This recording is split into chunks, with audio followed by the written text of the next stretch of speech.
நெஞ்சில் குடியிருக்கும் எனது நண்பா நண்பிகள்,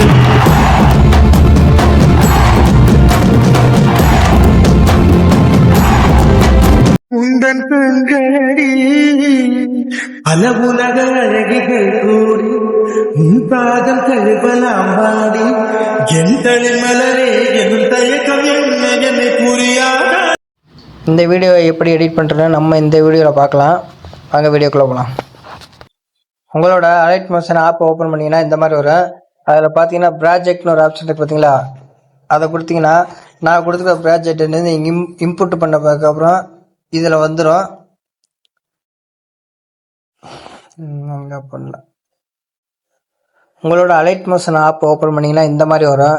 அதில் நான் கொடுத்துருக்க லிங்க் பார்த்தீங்கன்னா டிஸ்கிரிப்ஷனில் இருக்குது. அந்த அலைட் மோஷனோட ப்ராஜெக்டை நீங்கள் இதில் டவுன்லோட் பண்ணிக்கோங்க. டவுன்லோட் பண்ணி இம்போர்ட் பண்ணிங்கன்னா இந்த ப்ராஜெக்ட்னு ஒரு ஆப்ஷன் பார்த்தீங்களா, இதில் வந்துடும். அந்த ப்ராஜெக்டை நீங்கள் ஓப்பன் பண்ணிங்கன்னா,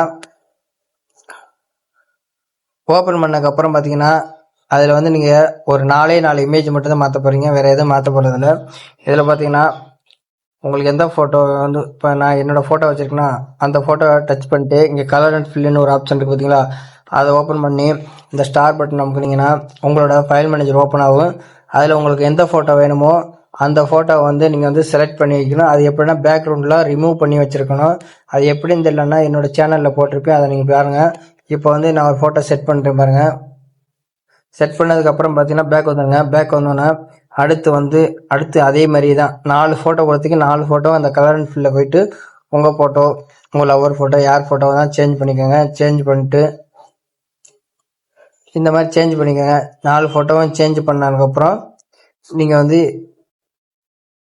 இப்படி ஃபுல்லாக பார்த்துக்கலாம். ஃபுல்லாக பார்த்தோன்னே 4 ஃபோட்டோ அதே மாதிரி அந்த கலர் அண்ட் ஃபில்லை போய் மாற்றிட்டு இந்த சைடில் பாருங்க, மேலே பார்த்தீங்கன்னா சைடில் கேமரா ஆப்ஷன் இருக்குது பார்த்தீங்களா, இதை டச் பண்ணிங்க. இந்த கேமரா ஆன் பண்ணி விட்ருங்க.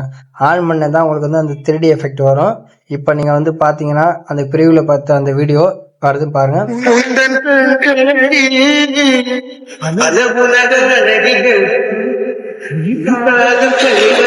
அவ்வளோதாங்க, நீங்கள் பிரிவில் பார்த்த சூப்பரான வீடியோ. இந்த வீடியோ உங்களுக்கு பிடிச்சிருந்தா மறக்காம லைக் பண்ணுங்கள், ஷேர் பண்ணுங்கள். அடுத்து என்ன வீடியோ வேணுமோ அதை கமெண்ட் பண்ணுங்கள். நான் அதுக்கு தனியாக வீடியோ போடுறேன். தேங்க்ஸ் ஃபார் வாட்சிங்.